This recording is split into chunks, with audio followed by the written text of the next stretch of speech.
चले तो मीडिया के साथी ने कहा कि बिहार विधानसभा में स्पीकर और मुख्यमंत्री में तू मैं हो गई।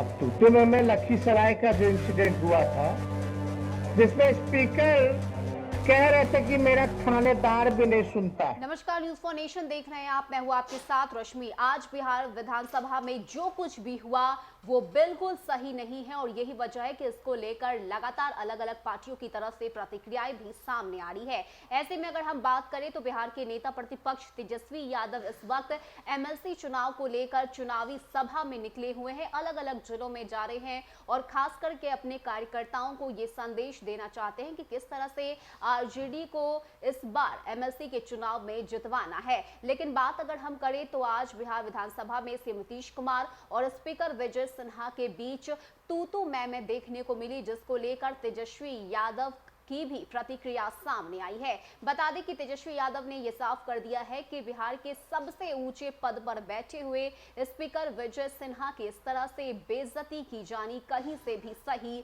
नहीं है। और जिस तरह से स्पीकर विजय सिन्हा ने आज सदन में ये बताया कि अधिकारी तो उनकी बात ही नहीं सुनते, ऐसे में आप सोच सकते हैं कि बिहार में सीएम नीतीश कुमार के अधिकारी किस तरह से काम करते हैं। इसके साथ ही आपको बताएं कि सीएम नीतीश कुमार को लेकर कई तरह के आरोप तेजस्वी यादव की तरफ से लगाए गए और तेजस्वी यादव ने एक बार फिर से ये याद दिलाया है कि किस तरह से चोर दरवाजे की सरकार बिहार में बनाई गई है। रोजगार को लेकर, शिक्षा को लेकर, यहाँ की व्यवस्था को लेकर, तमाम मुद्दे को लेकर तेजस्वी यादव ने जमकर सीएम नीतीश कुमार पर हमला भी बोला और साथ ही साथ बिहार विधानसभा में जो तस्वीरें आज देखने को मिली, इसको लेकर भी तेजस्वी यादव की प्रतिक्रिया सामने आई है। ऐसे में मोतिहारी पहुंचने के साथ ही क्या कुछ कहना है बिहार के नेता प्रतिपक्ष तेजस्वी यादव का और किस तरह से उन्होंने सीएम नीतीश कुमार पर जमकर हमला बोला है, छोड़े जाते हैं आपको उस पूरे वीडियो के साथ।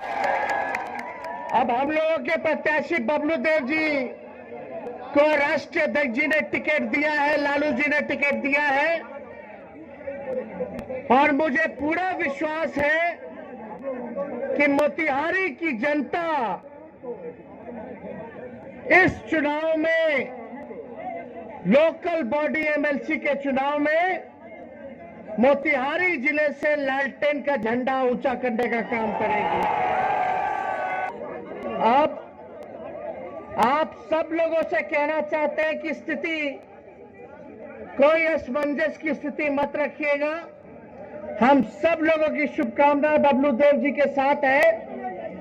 और अभी हम चले पश्चिमी चंपारण से, तो सुनने में आया, कुछ मीडिया के साथी ने हमको बोला, ए भैया बहुत पीछे से डिस्टर्ब करता है, कभी अस्थिर से नहीं रहता लोग। चले तो मीडिया के साथी ने कहा कि बिहार विधानसभा में स्पीकर और मुख्यमंत्री में तू मैं हो गई। अब तू मैं लखीसराय का जो इंसिडेंट हुआ था, जिसमें स्पीकर कह रहे थे कि मेरा थानेदार भी नहीं सुनता है। सोच लीजिए, राज्य का सबसे बड़ा पंचायत बिहार विधानसभा और उसके संरक्षक अध्यक्ष ये कहते हैं विशेष राज्य का, हम तो हमेशा घेरे सरकार। एगो मंत्री बोल दिया हमको कि भाई झूठा बोलते हैं, गुमराह कर रहे हैं। मोबाइल पे आजकल मोबाइल का ना जमाना है, मोबाइल जब तक कि लोग पकड़ेगा तब तक हम खोल के दिखा दिए हम झूठ बोले, तुम्हारा ही आंकड़ा है। मुंह लटक गया, मुंह लटक गया भाई। ऐसा एक आध मंत्री का इलाज हुआ है। तो इसलिए आप जो शक्ति दिए हैं उसका इस्तेमाल हम बिहार विधानसभा में कर रहे हैं। तो दोनों सदन में अगर मिलेगा ताकत तो समझ जाइए, बीजेपी को परिषद में आरजेडी को विपक्ष का दर्जा नहीं मिला, विपक्ष के नेता का दर्जा नहीं मिला। 10 गो एमएलसी चाहिए तब जाके विपक्ष के नेता का दर्जा मिलेगा। इसलिए सब लोग से हम अपील करते हैं, जितने मत काम कीजिएगा कि नहीं कीजिएगा, आप सब लोग, सबको ना लगना पड़ेगा। हाँ, कोई कहता है चुनाव कैसन चुनाव है, ऐसा चुनाव है ना।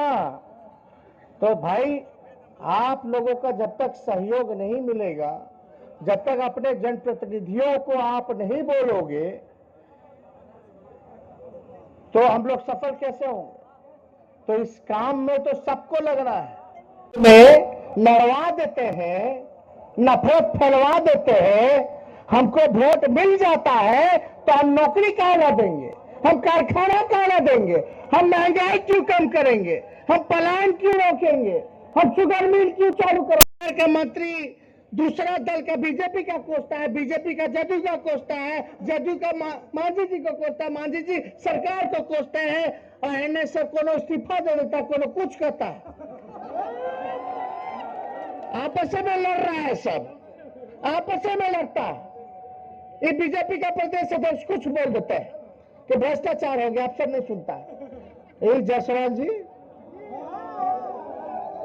क्या आपस में ये लोग सरकार चला रहा है, और आज जहां मुख्यमंत्री आज तक इतिहास में नहीं हुआ, जहां बहस हो जाए बिहार विधानसभा के अध्यक्ष के साथ बहस हो जाए, सोचिए सरकार कहां चल रहा है भाई? ये तो सर्कस है, ये सरकार नहीं है, सर्कस हो रहा है, ड्रामा हो रहा है, और जनता इसमें बेचारी पीसी जा रही है, पीसी जा रही है। बेरोजगारी, नकर खाना, महंगाई, ये तो पिछला विधानसभा आज पछता रहे होंगे। अरे मुख्यमंत्री जी, अब आप बताइए, मोतिहारी की जनता, चंपारण की जनता, सब लोग का प्यार हम लोगों को हमेशा मिलता रहा, और हमें खुशी है कि आप सब लोगों के सहयोग से पिछला चुनाव में राष्ट्रीय जनता दल बिहार की सबसे बड़ी पार्टी बनी। बिहार की सबसे बड़ी पार्टी नहीं बनी। हम बोले थे कि हम आएंगे सरकार में तो 10 लाख सरकारी नौकरी देंगे।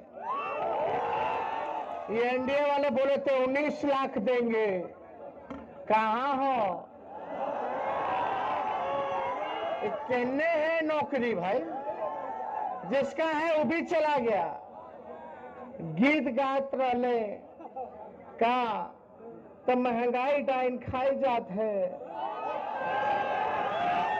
अब 100 रुपया के पार चल गया पेट्रोल डीजल, गैस चूल्हा 1000 के ऊपर चल गया, खाद महंगा हो गया, मिल ही नहीं रहा, खाद यूरिया तो मिल ही नहीं रहा, हर चीज महंगा हो गया।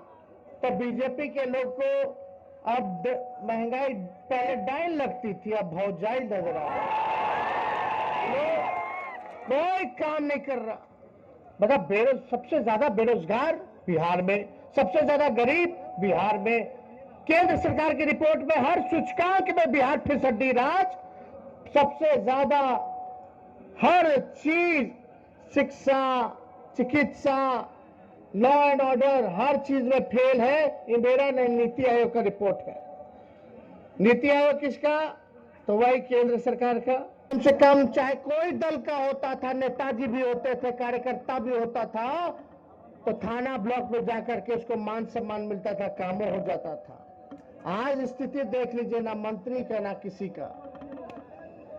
ये कौन है भाई गड़बड़ किया? लेकिन सरकार तो पूरी तरीके से फेल हो चुका, उसको कौन सुधारेगा? सिस्टम को कौन सुधारेगा? यहां सब जनप्रतिनिधि लोग हैं, दिल पे हाथ रख के कहिएगा कि अफसरशाही लागू है कि नहीं है। आप सोचो, बिहार सरकार के मंत्री बोलते हैं कि अधिकारी नहीं सुनता, चपरासी भी नहीं सुनता, ना मंत्री का सुनवाई हो रहा है।